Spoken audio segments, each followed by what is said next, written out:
Coming up on today's show, we're taking a look at the biggest stories from the weekend's DC Fandome event, with The Batman, Black Adam, and The Flash all getting brand new and first look trailers and getting fans very excited. But there really is only one place to start, because this weekend, DC fans were treated to first looks, new trailers, and cast interviews at this year's DC Fandome.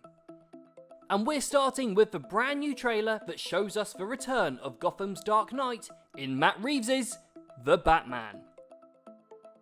It's the trailer break that has set social media alight and got DC fans very excited about seeing Robert Pattinson as Batman. Following on from the first teaser that dropped well over a year ago, DC shared the second trailer this weekend, and it's fair to say that this feels like a Batman movie that we've not seen before.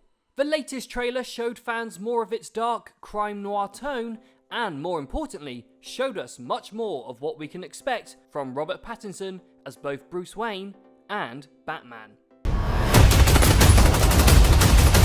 I mean, look at this bit. He's basically indestructible.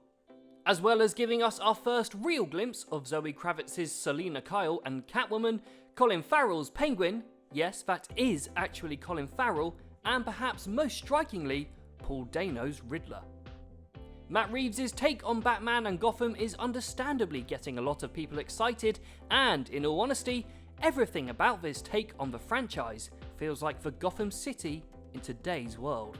Unsurprisingly, the trailer has got a lot of people wondering what lies in store for The Dark Knight, with fans online speculating about the degree of the Riddler's destruction, discussing how much of a role the Penguin will play, and whether this scene is a hint that the Joker might also make an appearance.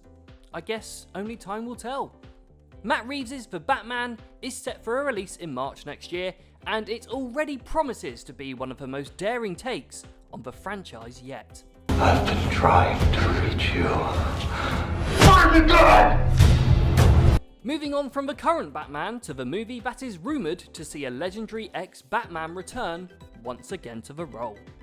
Because in the teaser for the upcoming DCEU movie, The Flash, we see Ezra Miller push the boundaries of time and space by appearing to time travel into numerous dimensions and realising the dangers of changing the events of the past and the future. Not only this, but we're pretty sure we also see him encountering not one, but two Batman legends in Ben Affleck and Michael Keaton.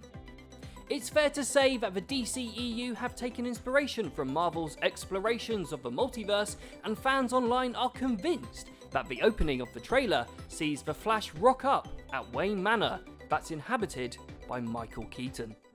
Time will tell if that's the case, but judging by the narration over the trailer, it certainly does look as though the Flash has travelled into the DCEU's own multiverse, and if he has, then this could be one of the biggest DCEU movies of all time. The Flash is set for a release at the end of next year. And finally, moving on and away from DC's biggest superhero to one of its most intriguing characters, as we finally get our first real look at Black Adam. There's been so much noise around Black Adam for so long now that it feels like we've been talking about it for years, but incredibly, this weekend's teaser was the first live-action look at the film that's been released. And in the trailer we get to see the scale of the destruction that's about to be unleashed by Black Adam after he's released from his Kandak prison. In comparison to the Batman trailer, we actually get to see very little of what lies in store for Black Adam, but it doesn't take a genius to work out that at some point he will come face to face with Shazam. Which leads us nicely into another bit of fandom news from the weekend, as Zachary Levi and the cast of Shazam 2: Fury of the Gods explained what we can expect to see in a behind-the-scenes feature, as well as revealing its villains for the first time. Black Adam will be released next year, and Shazam 2: Fury of the Gods is set for a release in 2023, and hopefully it won't be too long until we see them face off against each other. Thanks so much for checking out our thoughts on this year's Fandome, and don't forget to give this video a like and subscribe and hit the bell so you never miss another episode. We'll see you soon for another episode of The Roundup. See ya!